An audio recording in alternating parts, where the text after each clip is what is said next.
Variando de 64% no Nordeste até na área do Sudeste, que é menos de 50%. O SUS conseguiu melhorar o acesso à atenção básica e de emergência, o SAMU, para qualquer pessoa, seja ou não vinculada a planos privados, a medicina liberal ou ao próprio SUS. Atingiu uma cobertura universal em termos de vacinação e de pré-natal. Investiu fortemente na ciência e tecnologia, na formação de recursos humanos, fabricação de medicamentos, vacinas, etc. Então, este é um SUS que não está na mídia, mas que a gente precisa, de alguma forma, reiterar para poder fazer os balanços do que ganhamos e do que perdemos. Próximo. Mas o SUS recebeu pelo menos 10 ataques entre 2012 e 2015. Eu, quando tinha mais humor, atualmente não tenho, eu cheguei a brincar numa conferência, no Congresso da Brasco do ano passado, utilizando uma dica que eu aprendi aqui do 7-1. Né? Porque nós tínhamos 7 ataques e uma possibilidade de ganho, que era a 15ª Conferência Nacional de Saúde. Aí nós estamos com 10 ataques hoje, e mais alguns que eu vou dizer daqui a pouco. Rejeição da emenda popular, que obrigava que o governo federal colocasse pelo menos 10% da receita bruta para a saúde. Abertura da saúde ao capital estrangeiro. Este é a maior ameaça ao sistema de saúde brasileiro e que passou batido por muitas entidades da área da saúde. Isso, se houver possibilidade, eu vou aprofundar um pouquinho sobre essa discussão. Isso foi o maior ataque, mais do que o subfinanciamento nos últimos tempos. Se pediu, veta Dilma, e ela não vetou. Orçamento impositivo, que os parlamentares, uma parte dos parlamentares, podem, por exemplo, impor ao Executivo, ignorar todo o planejamento que foi feito para a saúde, e se eles acharem que é mais importante ter uma piscina para criar mosquito do que matar o mosquito da dengue, é assim que vai ser feito. PL para obrigatoriedade dos planos privados de saúde para todos os trabalhadores, exceto as empregadas domésticas. Isso é uma ameaça, mas que está correndo dentro da Câmara. Depois eu posso até dizer de quem é essa emenda. Eu estou evitado a dizer esse nome.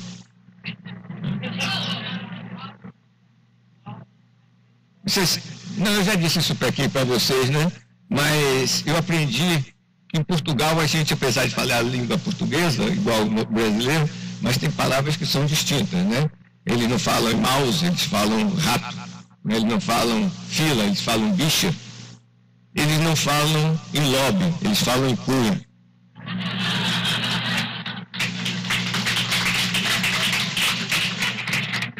Projeto de lei das terceirizações. Isso acaba com o SUS também, porque deixa de ter vínculo o trabalhador com o SUS. É pior do que as contratações, as terceirizações, as OS, as OCIPs, etc.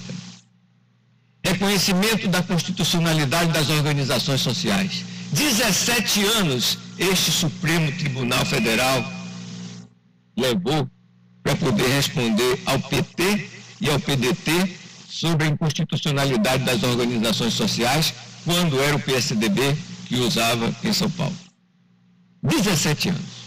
E depois desses 17 anos, esse ministro simpático, né, que dizem que luta judô, dança rock, tem banda, etc., disse que é isso mesmo, que isso não é uma questão de Constituição.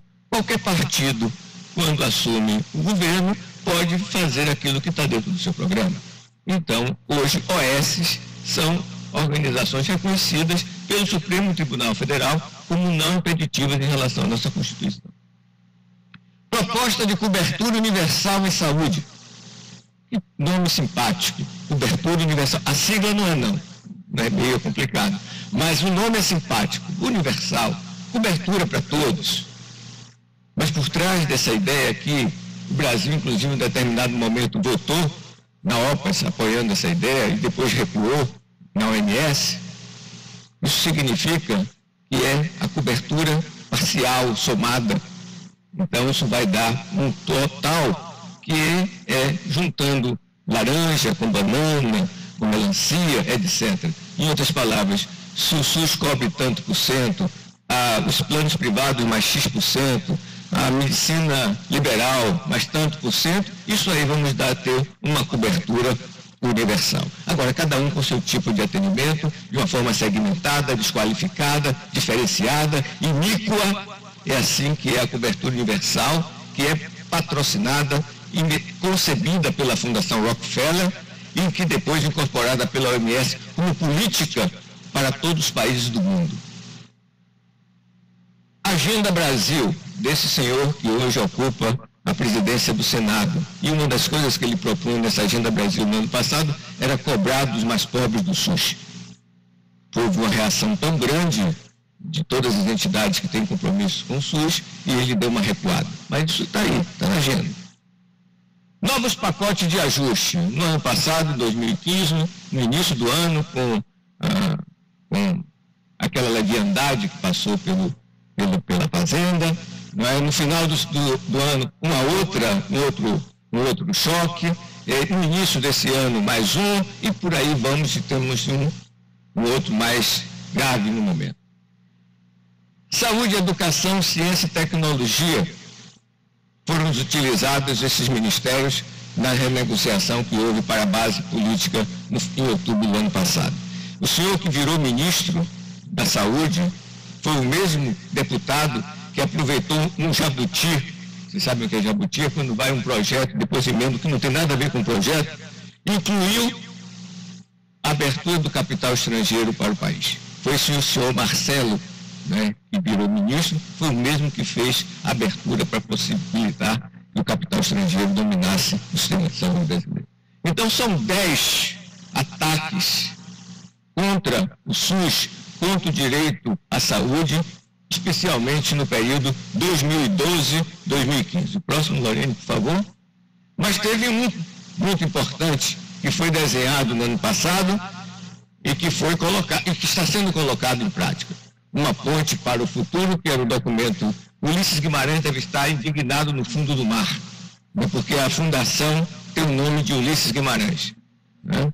E essa ponte para o futuro colocava a possibilidade de buscar no capital o apoio para o golpe.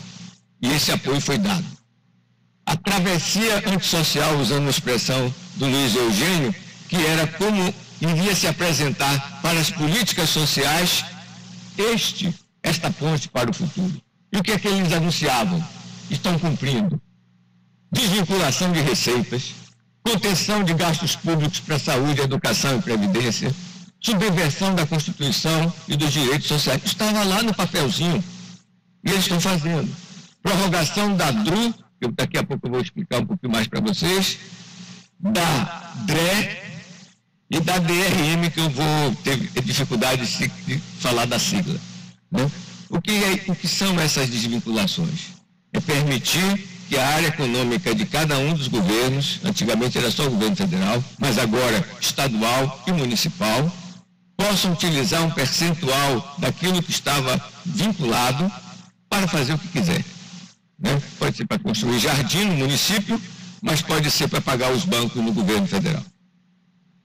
Expressaram através da PEC 241/2016 um teto de gastos que o Sola falou nesse instante, que propõe na realidade um novo regime fiscal por 20 anos. Né? Os que têm mais cabelo branco aqui provavelmente não vão ver. Né? Ou quando acabar a dívida. Dívida essa que é aumentada cada vez que a Selic sobe. E quem faz a Selic subir é o próprio governo. Ou melhor, não é o governo, é o Copom. e que não é um órgão público que tem os representantes do mercado para tomar as decisões se sobe ou se desce a taxa Selic. Então nós temos uma situação de perguntarmos se mesmo o senhor interino falando que não vai interferir nos percentuais de saúde e educação, ele jura que não vai interferir, mas mesmo que não interfira, se você baixa o teto, isso vai implicar do ponto de vista absoluto e proporcional a mais do que uma contenção. Né? Se o país, inclusive, voltar a crescer nos próximos meses ou anos, isso vai significar uma estagnação, um retrocesso em relação às despesas que se precisa fazer com saúde, com educação, com ciência e tecnologia, etc. Lorena, controle meu tempo, viu? Eu fico tranquilo. Eu sei que isso é coisa chata. Eu já escrevi um texto recentemente publicado, trabalhando isso, mas Tereza Cristina pode depois explicar isso, que ela gosta mais do que eu. Mas é importante a gente entender o financiamento da saúde no Brasil. Financiamento da saúde vem dos tributos. Os tributos são os impostos, que ninguém duvida, né? É imposto, né? E das contribuições, que podem ser mais específicas do que os impostos. No caso do Brasil, mais ou menos 8% a 9% do produto interno bruto é destinado à saúde.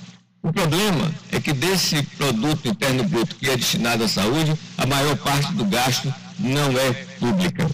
A maior parte do gasto é privado. Então, essa é uma característica que questiona a possibilidade de nós termos um sistema público de saúde. Porque todos os países que optaram por um sistema público universal de saúde têm mais de 70%, 80% de gasto público. Próximo.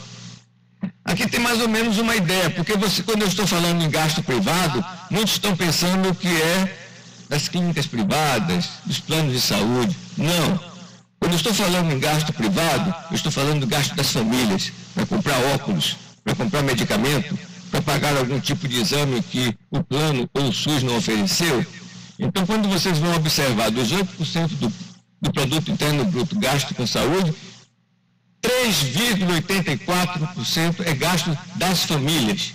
Isso é gasto maior do que o gasto federal, maior do que o gasto estadual, maior do que o gasto municipal, maior do que as despesas das empresas.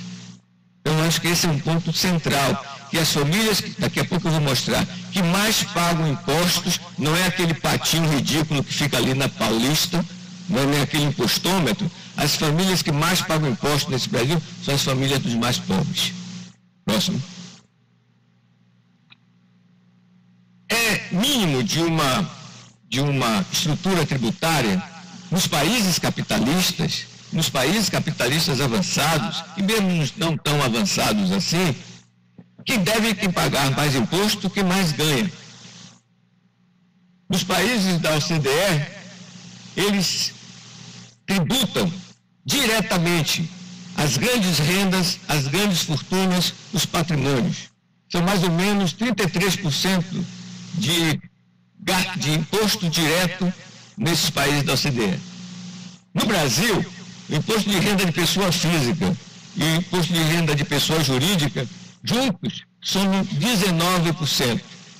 E mesmo se você acrescentar os 4% de imposto sobre patrimônio, isso dá mais ou menos 23%. Ou seja, nós cobramos menos de quem ganha mais. Quando nós vamos observar os impostos indiretos, o imposto indireto é para todos.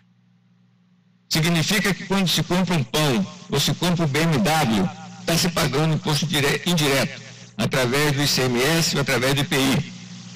Se nós oferecemos uma ajuda a alguém que nos pede um dinheiro na rua e essas pessoas vão e compram pão, elas também estão pagando imposto indireto.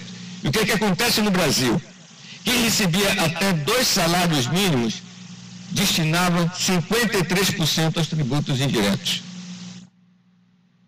Quem recebia mais do que 30 salários mínimos utilizava 1/3 da sua renda para os impostos. Não sei se alguém aqui tem mais do que 30 salários mínimos, não sei. Próximo. A participação da União vem regredindo proporcionalmente em relação ao SUS. Quando o SUS começou era mais ou menos 80%. Hoje nós estamos em termos de 42%. Os estados e os municípios que saem correndo atrás para equilibrar um pouco do ponto de vista proporcional. Ainda que em termos absolutos tenha aumentado a quantidade de recursos da União, em termos proporcionais, não. Entre 95 e 2014, o gasto do Ministério da Saúde cresceu, portanto, em termos absolutos, mas ficou em 1,7% do PIB. Ou seja, o país cresceu, mas ele não passou daquilo que existia no início da década de 90. O pagamento de juros da dívida, no entanto, ocupou 6,5% do PIB. Ou seja, se gasta muito mais com pagamento de juros do que propriamente com saúde. Próximo, por favor. Essa pizza muitos de vocês conhecem. Essa pizza é quando se vai observar como foi executado o orçamento da União em 2014. A parte mais potente dessas pizzas, né, esta amarelinha aí, significa que quase metade do orçamento do governo federal executado, gasto em 2014, não foi para a saúde, não foi para a previdência, não foi para a ciência e tecnologia, não foi para a segurança, não foi para a cultura, foi para os bancos. 2014.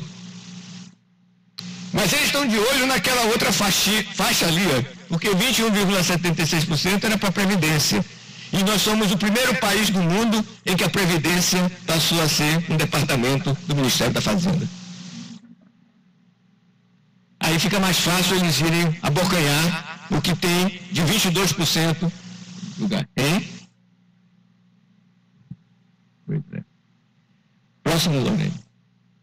Então, gente, uma soma fabulosa do orçamento é apropriado pelos rentistas, pelo capital financeiro. Quase um trilhão de reais do orçamento da União executado em 2014 foi destinado ao pagamento da dívida e dos juros. E para a saúde, 3,9%. Isso corresponde às parcelas informadas que o governo a título de juros e a título de amortizações. Entre 2010 e 2014, o governo gastou só em juros 700 bilhões. E com Bolsa Família, que uma parte da classe média diz que é para estimular preguiçosos, gastou 103 bilhões, ou seja, 7 vezes mais bolsa para os ricos que têm como investir e ganhar dos dinheiros públicos do que para aquelas pessoas que são os mais pobres do nosso país. Próximo. Portanto, gente, nós vamos sequestrando os recursos que poderiam ser colocados para a saúde. Apesar da gritaria, portanto, do impostômetro, como eu referi, quem mais paga imposto no Brasil são os pobres. A desvinculação de receitas da União retirou 53 bilhões da Seguridade Social em 2012. Seguridade Social vai dinheiro para a saúde, para a previdência e para assistência. Então, quando se reduz dinheiro para a Seguridade Social, vai rebater no SUS. Se nós observarmos o período 2005 a 2012, a perda da Seguridade Social foi de 286 bilhões. Estão dizendo aí que para poder justificar mais uma reforma da Previdência, que tem um déficit de 250 bilhões. Só nesse período aí tiraram quase 300 bilhões da Previdência, da Seguridade Social no Brasil. A Seguridade Social, para os economistas sérios desse país, seria superavitária se não houvesse DRU. O governo enviou uma PEC no ano passado que levava a extensão da DRU até 2023, só que em vez de ser de 20%, era de 30%. Mas era DRU, era só União. Mas agora tem mais. Próximo, Lorena. Segundo tipo de sequestro, por desonerações fiscais. Compromete, portanto, o financiamento da Seguridade Social. Houve uma perda de arrecadação de 327 bilhões em 2014, valor muito maior do que aquele colocado para a saúde e educação. Essas desonerações foram eu não vou poder aprofundar isso aqui agora com vocês, uma aposta que o governo fez de políticas anticíclicas para que tirando o imposto do empresário, com a aposta que o empresário iria ser estimulado a investir mais e rodar a economia. Né? Era essa a aposta. Perda de 136 bilhões só em contribuições que deveriam ser destinadas à Seguridade Social. As montadoras, a maior parte dessas montadoras que são estrangeiras, cresceram essas desonerações 38% acima da inflação entre 2011 e 2014. Então, essa é uma segunda forma de sequestro, uma terceira forma de sequestro em relação ao SUS. Próximo. Você já está na terceira, eu estava na segunda. Ainda tem a específica da saúde.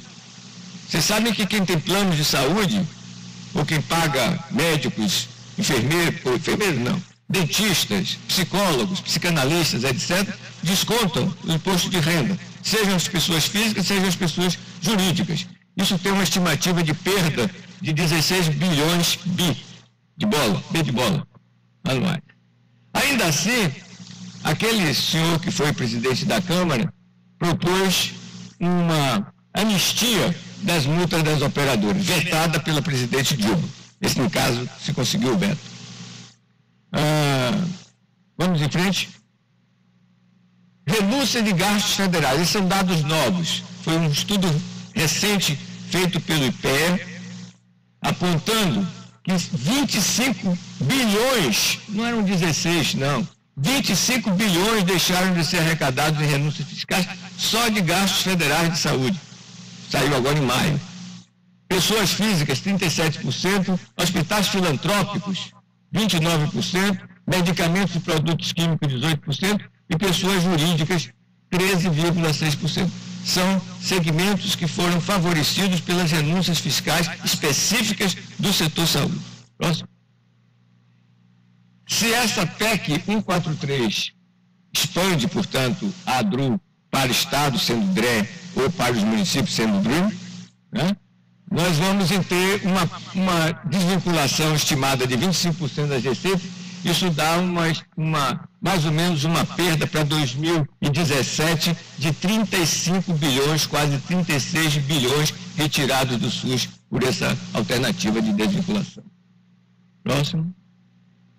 Portanto, gente, como muitos que me antecederam nos seus discursos apresentaram que o que está ameaçando aí são para os mais pobres, também as informações que nós dispomos e que estamos socializando aqui com vocês, trazem exatamente essa ideia. A conta será paga pelos mais pobres.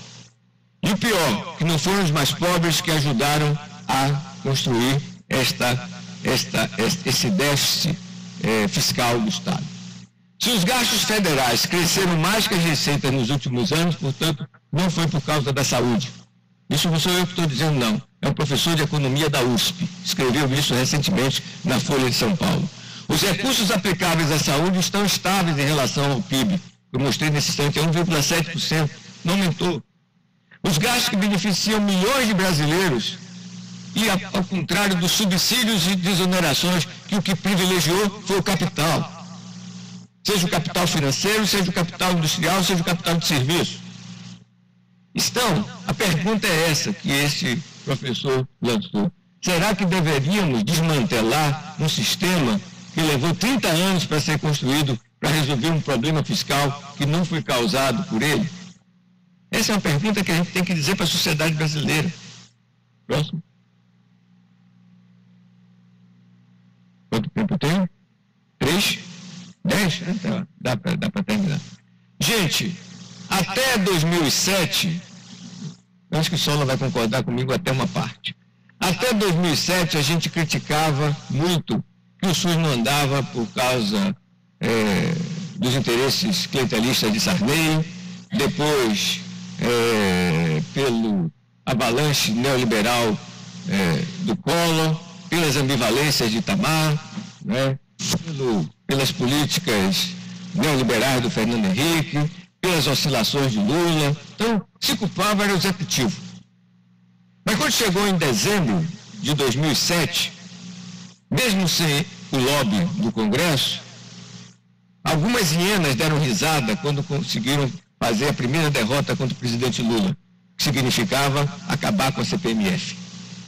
Essas mesmas hienas que riram quando derrubaram a CPMF, nos dias seguintes aprovaram a prorrogação da DRU.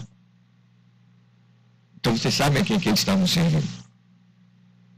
Então, mas até aí era o executivo, agora já o executivo e o legislativo, contra o SUS.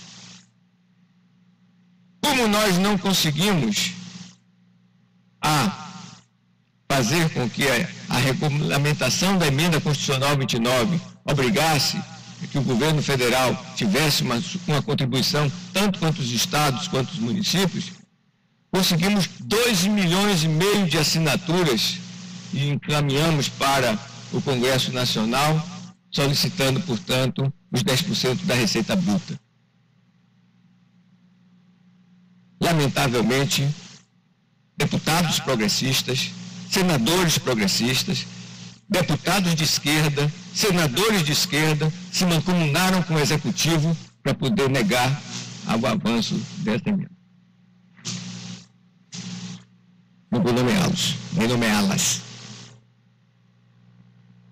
Então, portanto, juntos, executivo e legislativo impediram a sustentabilidade econômica do SUS.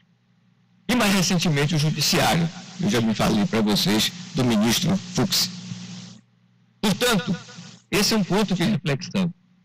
Que SUS é esse que pretende garantir o direito à saúde de todos como dever do Estado, se os 3 poderes do Estado brasileiro, os 3 poderes da República, né, subvertem aquilo que está na Constituição Cidadã, segundo Luiz Guimarães?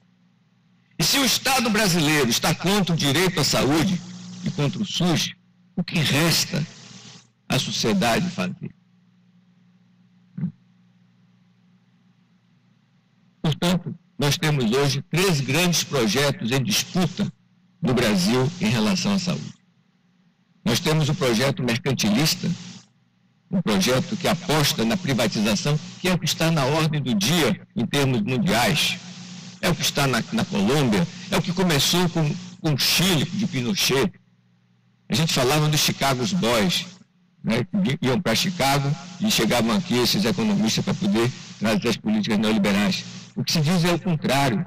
Os Chicago Boys foram para aprender no Chile o laboratório do que eles foram implantar depois com Margaret Thatcher e tudo o que aconteceu no mundo nos últimos anos. Isso foi o Chile, isso foi a Colômbia. O Brasil estava indo por um caminho diferente. Nós vamos ter esse projeto recuperado hoje por vários segmentos, inclusive de profissionais de saúde. Mas tem um projeto racionalizador, que é um projeto que tenta utilizar de uma forma mais eficiente possível os recursos escassos que dispomos no momento. Então tem RENAME, Relação Nacional de Medicamentos Essenciais, tem regionalização, tem atenção básica, tem regulação, né? Tem várias formas que a criatividade dos brasileiros permitiu que nós avançássemos, mesmo com essa situação crítica em termos de subfinanciamento. E tem um projeto democrático. Nós aprendemos desde a 8ª Conferência Nacional de Saúde que saúde é democracia e democracia é saúde. E uma das maneiras de ouvir nesse instante um companheiro do PSOL chamando a atenção é a radicalização da democracia como uma forma de buscar vários equivalentes dos antagonismos que ocorrem na sociedade e construir, portanto, alianças para poder superar os obstáculos que se colocam. Esse projeto democrático, hoje, ele é minoritário. O projeto mercantilista superou também o projeto racionalizador, que aquilo que vinha sendo construído nos últimos anos no âmbito do Ministério da Saúde e que mostrou até onde podia ir. Até onde podia ir foi isso. E isso foi muito pouco para aquilo que era necessário para atendimento digno para a nossa população. Quais são os desafios, portanto, e perspectivas para o SUS? Mais uma vez, vamos levantar o astral. O SUS não vai acabar.